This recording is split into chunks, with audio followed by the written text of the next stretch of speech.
নমস্কার বন্ধুরা। গত 19শে জুন বুধবার মাননীয় প্রধানমন্ত্রী নালন্দা বিশ্ববিদ্যালয়ে নতুন ক্যাম্পাস এবং নতুন পরিকাঠামো উদ্বোধন করেন। এই উদ্বোধন আমাদের আবার একটা সুযোগ দেয় যে আমাদের প্রাচীন সংস্কৃতি এবং ইতিহাস এর দিকে আমরা নজর দিই এবং বোঝার চেষ্টা করি নালন্দা বিশ্ববিদ্যালয় আমাদের ইতিহাসে ভারতের জন্য কতটা গুরুত্বপূর্ণ এবং গর্বের বিষয় ছিল। আজকের ভিডিওতে আমরা এই বিষয়ে আলোচনা করব। নমস্কার, আমার নাম সুজন। সুমুখী একাডেমি ইউটিউব চ্যানেলে আপনাদের সবাইকে স্বাগত। চল ভিডিওটা শুরু করা যাক আর জেনে নেওয়া যাক আজকের ভিডিও সূচিপত্রটা কী কী বিষয়ে আমরা আলোচনা করব।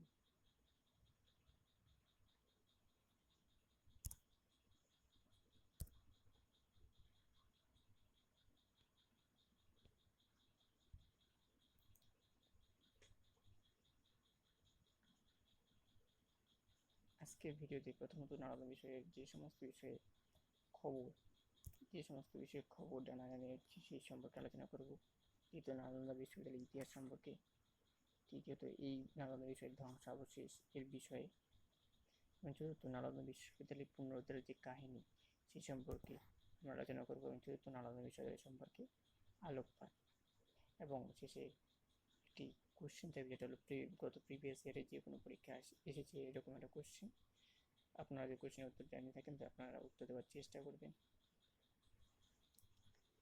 নালন্দা বিশ্ববিদ্যালয় ভারতের বিহার রাজ্যের পাটনা জেলার কাছে রাজগিরি নালন্দা বিশ্ববিদ্যালয়ে অবস্থিত। এটি খ্রিস্টীয় পঞ্চম শতাব্দীতে প্রথম কুমারগুপ্ত নির্মাণ করেন।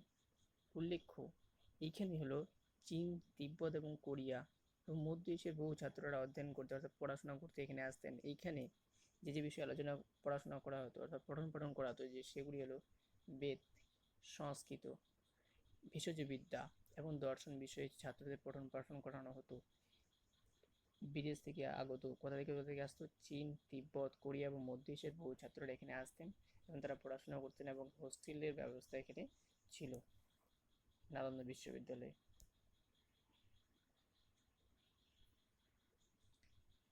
নালন্দা বিশ্ববিদ্যালয়ের ধ্বংসাবশেষ শুরু হয় 1190 খ্রিস্টাব্দে তুর্ক ও আফগান সেনাপতি বখতিয়ার খিলজি এই নালন্দা বিশ্ববিদ্যালয়ে আগুন লাগিয়ে ধ্বংস করে। এই আগুন 3 মাস ধরে জ্বলতে থাকে। সেই সঙ্গে চলতে থাকে ভারতীয় সংস্কৃতি ও বৌদ্ধ ধর্মের মূল্যবান জ্ঞান সংগ্রহ।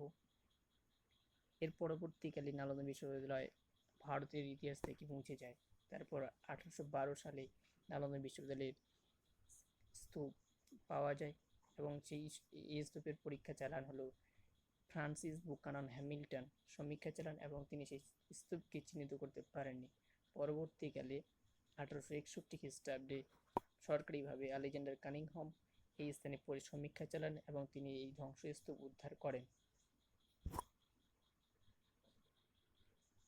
নালন্দা বিশ্ববিদ্যালয়ের পুনরুদ্ধার 2006 সালে ভারতের প্রাক্তন রাষ্ট্রপতি ডক্টর এপিজে আব্দুল কালাম নালন্দা বিশ্ববিদ্যালয়ের পুনরুদ্ধারের কথা বলেন। এই মর্মে 2010 সালে নালন্দা বিশ্ববিদ্যালয় সম্পর্কিত আইন ভারতীয় আইনসভায় প্রেরিত হয় এবং 2014 সালে বিহারের রাজগিরের কাছে বিশ্ববিদ্যালয়ের পুনর্নির্মাণ কাজ শুরু হয়।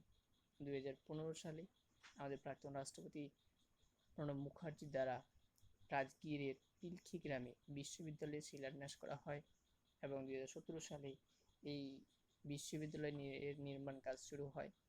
2014 সালের 19শে জুন এই বিশ্ববিদ্যালয়ের উদ্বোধন হয় মাননীয় প্রধানমন্ত্রী শ্রী নরেন্দ্র মোদীর হাত ধরে।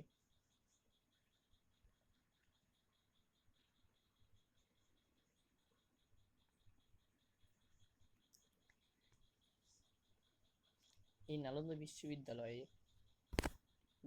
বিশ্ববিদ্যালয়টি 455 একর বিস্তৃত নতুন একটি শক্তিশালী ক্যাম্পাস।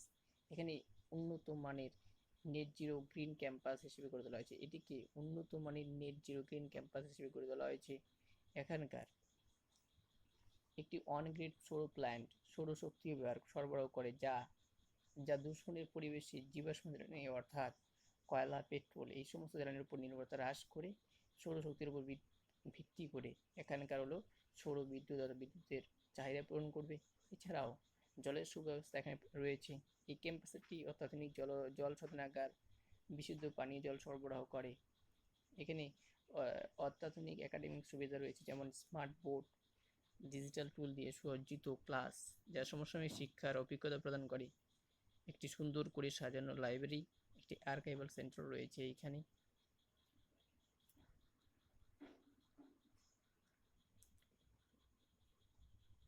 প্রশ্ন হলো, নালন্দা বিশ্ববিদ্যালয় কোন গুপ্ত সম্রাটের আমলে তৈরি হয়? এটি গত প্রিভিয়াস ইয়ার কোশ্চেনে এসেছিল।